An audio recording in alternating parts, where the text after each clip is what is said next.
In this tutorial, you will learn to create and restore a backup on the InCommand Go displays. A backup is a copy of all the information stored within the display. Creating backups can be used for cloning displays, whether it's a new display or a service unit.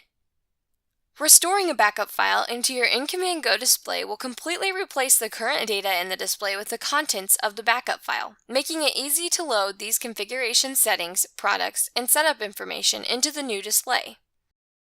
In order to create a backup, a USB drive must be inserted before we can begin. Choose the Settings menu in the upper left-hand corner. Select Data Transfer. Choose Advanced Options.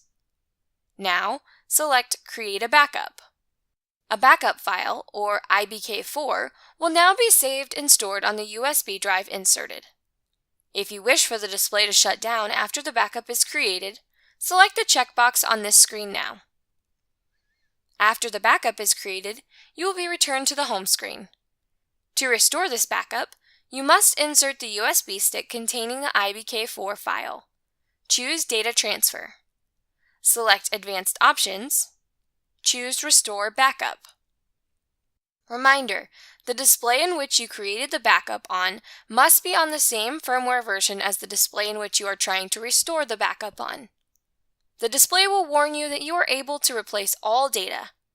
Tap the green check to acknowledge the warning. Navigate to where the backup is stored on the USB drive. You may need to expand the drop-down to view the IBK4 file.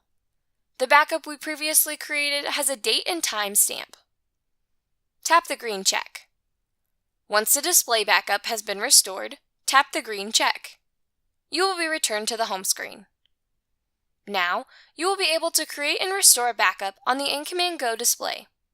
For more information on setup and settings, please refer to the Operator's Manual on the Ag Leader Knowledgebase.